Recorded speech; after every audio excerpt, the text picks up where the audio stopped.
passer à une sixième république. On en entend beaucoup parler, mais qu'est-ce que ça veut dire concrètement? Est-ce que c'est juste une idée en l'air, un slogan politique, ou est-ce qu'il y a un vrai projet derrière? C'est ce qu'on va voir ensemble aujourd'hui. On va décortiquer cette proposition pour voir ce que ça changerait pour de bon. Alors pour y voir clair, on va procéder en 4 étapes. D'abord, le diagnostic. Pourquoi est-ce que certains disent que la Cinquième République est en crise? Ensuite, on regardera le projet, la vision pour cette fameuse Sixième République. Troisième point, comment on y arrive concrètement? C'est quoi le plan?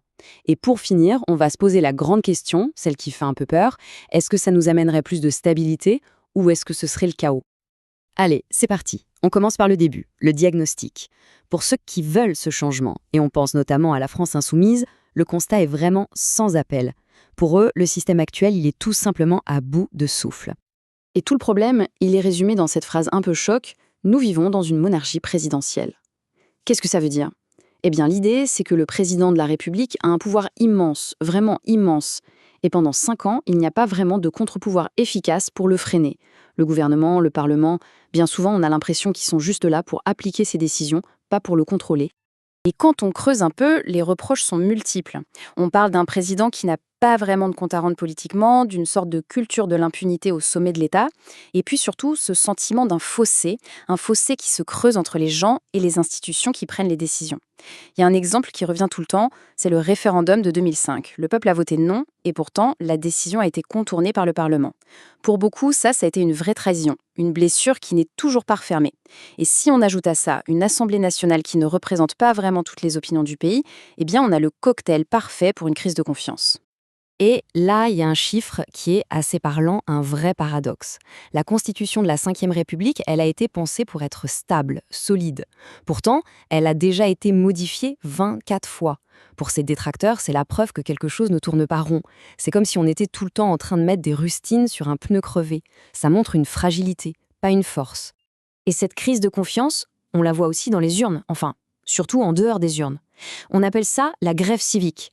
Quand on voit des taux d'abstention qui grimpent à 60%, voire 66% comme pour les régionales de 2021, ce n'est plus juste de l'indifférence. Pour les partisans d'un changement, c'est un message très clair, c'est un rejet. C'est comme si des millions de personnes disaient « votre système, on n'y croit plus ». Bon, ok, le diagnostic est posé, il est assez sévère. Alors, c'est quoi la solution sur la table? Eh bien, c'est ce projet de Sixième République. L'idée, c'est de tout remettre à plat, avec une nouvelle règle du jeu pensée par et pour les citoyens. Et l'outil clé pour faire ça, c'est ce qu'on appelle une assemblée constituante. Le principe est à la fois simple et assez radical. On élit une assemblée de citoyens qui n'a qu'un seul et unique boulot, rédiger une nouvelle constitution. C'est tout. Le but, c'est vraiment de dire « stop, les politiciens professionnels ne rédigent plus les règles pour eux-mêmes. C'est au peuple de le faire ». Mais alors, concrètement, on mettrait quoi dans cette nouvelle constitution? Eh bien, c'est là que ça devient intéressant. Ça permettrait d'inscrire de nouveaux droits, des droits fondamentaux pour notre époque. On parle par exemple de la règle verte, un principe écologique simple, ne pas prendre à la nature plus que ce qu'elle peut nous redonner. On parle aussi de graver dans le marbre le droit à l'IVG, le droit de mourir dans la dignité, ou encore de nouveaux droits pour les travailleurs. L'idée de fond, c'est de protéger ce qu'on appelle les biens communs, l'air, l'eau, la santé, pour s'assurer qu'ils ne deviennent pas de simples marchandises. Et au niveau des institutions, le but est très clair, en finir avec cette monarchie présidentielle. Le pouvoir ne serait plus concentré entre les mains d'une seule personne à l'Élysée. Il reviendrait au gouvernement qui, lui, serait directement responsable devant le Parlement. En gros, si le Parlement n'est pas content, il peut renverser le gouvernement. Ça change tout en termes de responsabilité. D'accord, mais une question se pose. Comment on fait? Comment on passe de la 5e à la 6e République concrètement? C'est une sacrée transition. Eh bien, tout le processus repose en fait sur une interprétation bien spécifique d'un article de la Constitution actuelle. La clé du coffre, si on veut, c'est l'article 11 de notre Constitution. Cet article permet au président de lancer un référendum sur l'organisation des pouvoirs publics. Et il y a un précédent historique important. En 1962, le Conseil constitutionnel a dit en gros « Si une loi est adoptée par référendum, ce n'est pas à nous de la juger, car c'est la volonté directe du peuple. » C'est sur cette base juridique que tout le plan est construit. Alors, le processus se déroulerait en 3 grandes étapes. C'est une sorte de marathon démocratique. Première étape, un référendum. On demande aux Français, est-ce que vous voulez qu'on convoque une assemblée constituante pour réécrire la Constitution? Si la réponse est oui, on passe à l'étape 2, on élit les membres de cette assemblée. Et enfin, étape 3, une fois que cette assemblée a fini son travail, on organise un dernier référendum. Cette fois, la question est, est-ce que vous validez cette nouvelle constitution? C'est une sorte de triple validation par le peuple, une triple serrure. Pour vous donner une idée du rythme, le calendrier qui avait été proposé en 2022 était ambitieux, disons-le. L'idée, c'était d'aller très vite. Victoire à la présidentielle au printemps, premier référendum dès la fin de l'année, début des travaux de la Constituante en 2023 et hop, référendum final sur le nouveau texte début 2025. C'était un vrai sprint. Alors évidemment, pour un processus aussi important, il faut des garde-fous pour garantir que tout se passe bien.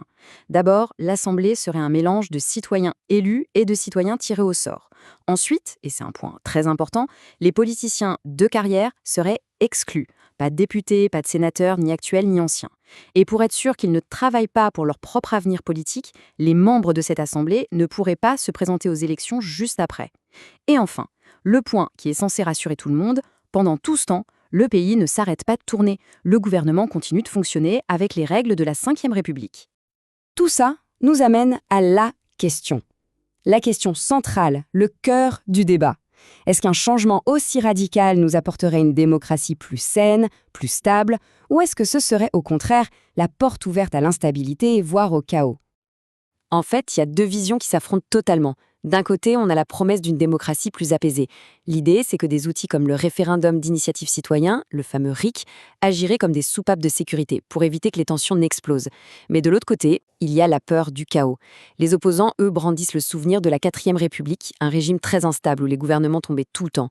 Ils ont peur qu'avec un vote à la proportionnelle, on se retrouve avec un parlement tellement fragmenté que plus personne ne peut gouverner.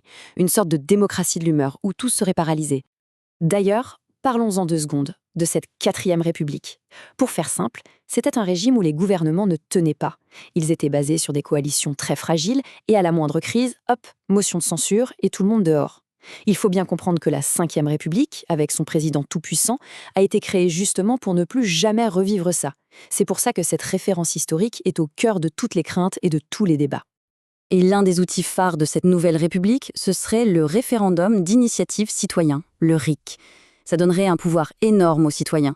Le pouvoir de proposer des lois, oui, le pouvoir d'en annuler d'autres aussi, mais surtout, et c'est là que ça fait le plus débat, le pouvoir de révoquer un élu avant la fin de son mandat. Forcément, ça change complètement les règles du jeu de notre démocratie représentative classique. Finalement, tout ce débat se résume à une seule et grande question, une question de confiance. En qui ou en quoi mettons notre confiance pour assurer la stabilité du pays? Est-ce qu'on fait confiance à des institutions très fortes, très solides, même si ça veut dire que le pouvoir est loin des citoyens? Ou au contraire, est-ce qu'on fait le pari que la vraie stabilité, la seule qui dure, vient de la participation directe des gens, même si ça crée de l'incertitude? C'est ça le fond de l'affaire.